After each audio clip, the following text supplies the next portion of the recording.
ఓం నమ శివాయ. అందరికీ నమస్కారం అండి. 2025 జనవరి 10న వైకుంఠ ఏకాదశి రాబోతుంది. ఈ రోజున శ్రీ మహావిష్ణువు శ్రీదేవి భూదేవి సమేతంగా ముక్కోటి దేవతలతో సహా కలిసి భూమి మీదకి వస్తారట. సంవత్సరానికి 12 నెలలు, నెలకు 2 ఏకాదశులు వస్తాయి. దేని విశిష్టత దానిది. 24 ఏకాదశుల్లో ప్రత్యేకమైనది ముక్కోటి ఏకాదశి. దీనిని వైకుంఠ ఏకాదశి అని కూడా పిలుస్తారు. సాధారణంగా ఏకాదశి పర్వదినాన్ని చాంద్రమానం ఆధారంగా చేసుకుంటూ ఉంటారు. కానీ ముక్కోటి ఏకాదశి మాత్రం సౌరమానం ప్రాతిపదికన చేసుకోవడం విశేషంగా వస్తుంది. సూర్యుడు ధనుసు రాశిలో సంచరించి కాలాన్ని ధనుర్మాసం అంటారు. ఈ ధనుర్మాసంలో వచ్చే శుక్ల ఏకాదశిని ముక్కోటి ఏకాదశిగా చేసుకోవడం మన సాంప్రదాయం. ఈ పర్వదినం మార్గశిర మాసంలో కానీ పుష్యమాసంలో కానీ వస్తూ ఉంటుంది. సకల జగత్కు సృష్టి స్థితి లయకారుడు అయిన శ్రీమన్నారాయణుడికి ప్రీతిపాత్రమైన శుభదినం ఈరోజే. ఆషాఢ శుద్ధ ఏకాదశి నాడు జగత్ రక్షణ చింతనే అనే యోగ నిద్రకు ఉపక్రమించిన శ్రీ మహావిష్ణు మరలా కార్తీక శుద్ధ ఏకాదశి నాడు మేల్కొని సర్వమంగళ దివ్య విగ్రహాలతో బ్రహ్మ రుద్ర మహేంద్ర దాతి కోటి దేవతలకు తన దర్శన భాగ్యాన్ని ఈ వైకుంఠ ఏకాదశి నాడు అని పిలుస్తారు. ఈ బ్రహ్మముహూర్తం కాలంలో ముక్కోటి దేవతలు శ్రీ మహావిష్ణువును సేవించుకునే సమయం ఇవ్వడంతో దీనికి ముక్కోటి ఏకాదశిని కూడా పేరు వచ్చింది. పరమ పవిత్రమైన ఈ రోజున ఉత్తరద్వార దర్శనం చేసుకున్న వాళ్ళకి జన్మల పాపాలు తొలగిపోయి పుణ్యలోకాలు ప్రాప్తిస్తాయని అంటారు పెద్దలు. అయితే ఎంతో పవిత్రమైన ఈ ముక్కోటి ఏకాదశి లోపు లేదా ముక్కోటి ఏకాదశి రోజున గోవు కనిపిస్తే చాలు. ఇలా చేయండి చాలు, తరతరాలకు తరగని ఐశ్వర్యం వస్తుంది. ముక్కోటి ఏకాదశి రోజు ఆవు కనిపిస్తే ఇలా చేయండి, మీ దశ మారిపోతుంది. మీరు కటిక పేదరికం అనుభవిస్తున్నా సరే కుబేరులుగా మారిపోతారు. ఏకాదశి ఇది చాలా పవిత్రమైనది, చాలా శక్తివంతమైనది. మనం తెలుసో తెలియక చేసిన పాపాల నుండి విముక్తి కలిగించే ఈ ఏకాదశి తిథి నాడు లక్ష్మీనారాయణలను పూజించాలి, ఉపవాసం ఉండాలి. ఈరోజు అంతా దైవనామస్మరణలోనే ఉండాలి. ముఖ్యంగా ఈరోజు ఆవు కనిపిస్తే గనక ఒక పని చేయండి, మీకు సకల దేవతల అనుగ్రహం కలుగుతుంది. మన సనాతన ధర్మంలో గోవుకు ప్రత్యేకమైన స్థానం ఉంటుంది. గోవు ఎక్కడ ఉంటే అక్కడ గోవిందుడు అక్కడే ఉంటాడు. గోపాలుడైన శ్రీకృష్ణ పరమాత్ముడికి గోవులుండే అత్యంత ప్రీతి. శ్రీ మహావిష్ణువుకు అందుకు మునిపే గోవింద నామము అన్నది సంస్కృతంలో గో అంటే భూమి అని కూడా అర్థం. గోవు పవిత్రతకు మరియు శుభానికి సంకేతం. గోవు యొక్క పాలు, మూత్రము మరియు పేడ ఎంతో పవిత్రమైనవి. ఆవును దర్శించిన రోజునే పనులన్నీ కూడా ప్రారంభించడం ఎంతో శుభశకనంగా భావించబడింది. ప్రాచీన పవిత్ర భారతీయ సంస్కృతి సంపదకు ప్రతీక గోమాత. భారతీయులకు ఆనాది నుంచి ఆరాధ్య దేవత. మానవ జాతికి ఆవు కన్నా మిన్నగా ఉపకారం చేసే జంతువులు మరొకటి లేదు. గోవు పాదాల్లో పితృదేవతలు, గొలుసులలో తులసి దళాలు, కాలల్లో సమస్త పర్వతాలు, మారుతి తదితరుల ఉన్నారు. గోమాత నోరులో లోకేశ్వరం, నాలుక 4 వేదాలు అని పురాణాల్లో వర్ణించడం జరిగింది. గోమాత మధ్యలో గ్రంథం, దంతాల్లో గణపతి, ముక్కు రంధ్రాల్లో శివుడు, ముఖంలో జ్యేష్ఠాదేవి, కళ్ళల్లో సూర్యచంద్రులు, చెవులలో శంఖ చక్రాలు, కొమ్ములలో యమఇంద్రుడు ఉన్నారు. అలాగే కంఠంలో విష్ణువు, భుజనాలు సరస్వతి, రొమ్మున నవగ్రహాలు, ముపురంలో బ్రహ్మదేవుడు, కంగడోల్లో కాశీ ప్రయోగం నందులు ఉన్నాయి. ఈ విధంగా గోవు ప్రతి అవయములో కూడా సకల దేవతలు కొలువై ఉన్నారు అని అథర్వవేదం చెప్తుంది. గోమాతను పురాణంలో సకల దేవతల స్వరూపంగా వర్ణించడం జరిగింది. ఆవు విశ్వమాత అవును, ఆరాధిస్తే సమస్త దేవతలను ఆరాధించినట్లే అని మన నమ్మకం. మన పురాణాలు కూడా చెప్తూ ఉన్నాయి. గోవును గోమాత అని పిలుస్తూ ఉంటారు.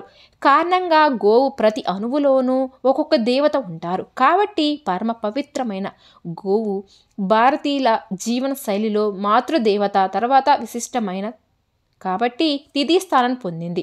అలాంటి ఆవు ఏకాదశి రోజున కనిపిస్తే ఏం చెయ్యాలి అనే విషయాన్ని మనం ఇప్పుడు ఈ వీడియోలో తెలుసుకుందాం. అంతకన్నా ముందుగా ఒక చిన్న రిక్వెస్ట్ అండి, మన ఛానల్ని మొదటిసారి చూసే వాళ్ళైతే ఛానల్ని సబ్స్క్రైబ్ చేసుకోండి, వీడియోకి లైక్ చేయండి ఫ్రెండ్స్.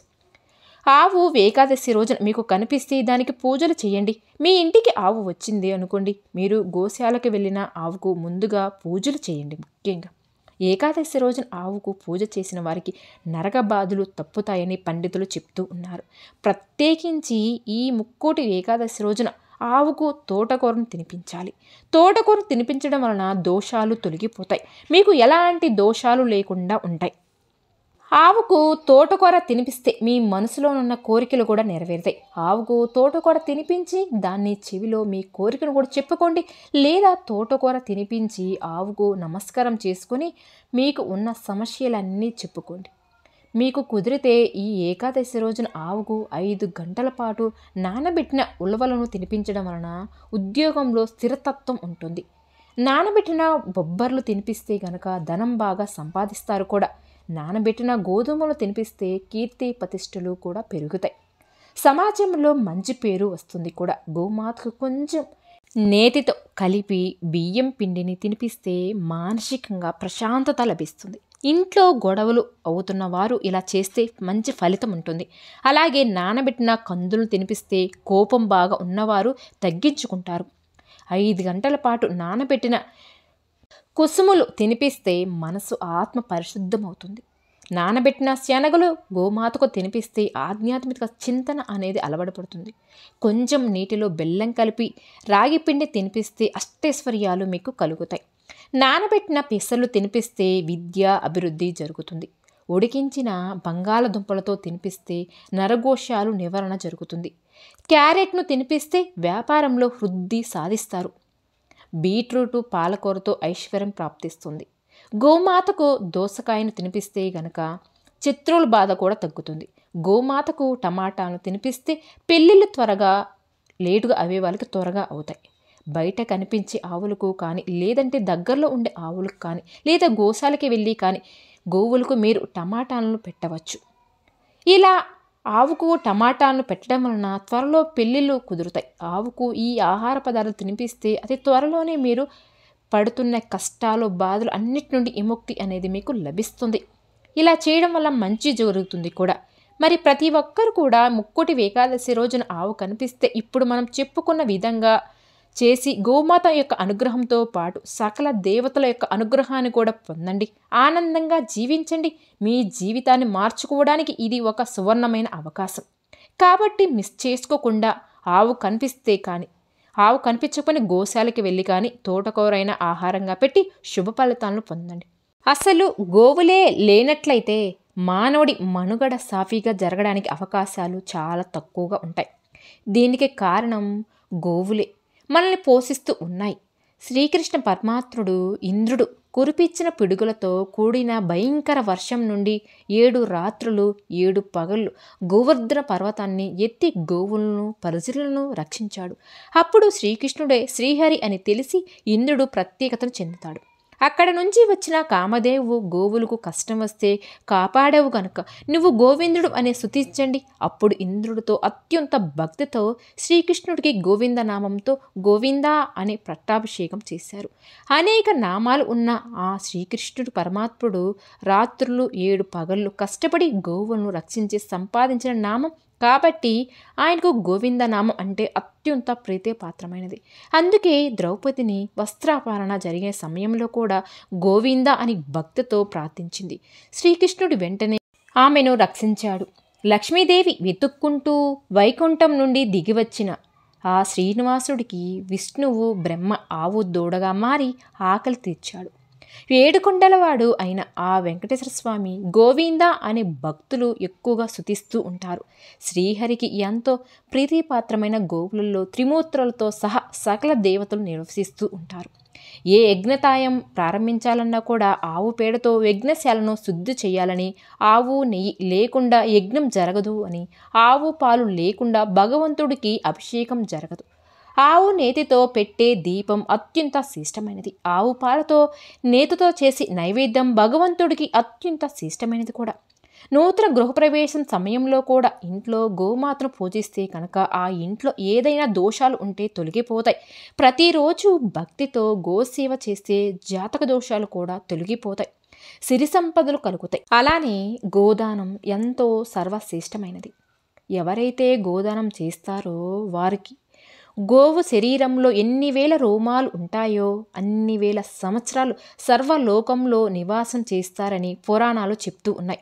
ఆవు పుట్టుకలోనే ఉంది. దక్ష ప్రజాపతి ప్రాణసృష్టి చేసిన పిమ్మట కొంచెం అమృతం తాగారు. తాగిన తర్వాత ఆయన ఎంతో సంతృప్తి చెందుతారు. ఆ సమయంలో వారి శ్వాస ద్వారా సుగంధం వెలువడి అంతటా ప్రసందించింది. ఆ శ్వాస నుండి ఒక ఆవు జన్మించింది. సుగంధము ద్వారా జన్మించడం వలన దక్ష ప్రజాపతి దానికి సురభి అనే పేరు పెట్టారు. సురభి నుండి అనేక ఆవులు జన్మించాయి. అందుకనే సురభిని వంశముకు మాతగా జన్మించారు అని పరిగణిస్తారు. ఒక గోవు తన జీవితకాలంలో సగటును 25,000 మందికి ఆకలి తీరుస్తుందని చెప్తూ ఆవును వధిస్తే ఆ రాజ్యంలో అరాచకం పెరిగి ప్రజలు నశిస్తారని పెద్దలు చెప్పారు. గోవు నుంచి వచ్చే ప్రతి ఒక్కటి మానవాళికి ఉపయోగకరంగా ఉంటుంది. ప్రపంచంలో ఏ జంతువు వ్యర్థం సువాసన కలిగి ఉండదు. కానీ గోవు యొక్క మూత్రం సువాసనను కలిగి ఉంటుంది. గోమూత్రంలో క్యాన్సర్ని మొదటి దశలోనే అరికట్టవచ్చట. ఆవు పేడ కళ్ళపై కొంచెం నెయ్యి వేసి కాల్చి ఆ పొగతో ఇంట్లో ధూపం వేస్తే చాలు, మంచిది.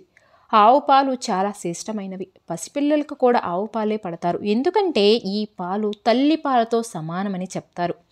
ఏకాదశి రోజు వైకుంఠ వాకిళ్ళు తెరుచుకొని ఉంటాయని వైష్ణవ ఆలయంలో ఉత్తరం ద్వారా గుండా భక్తులు తెల్లవారుజామునే వేచి ఉంటారు.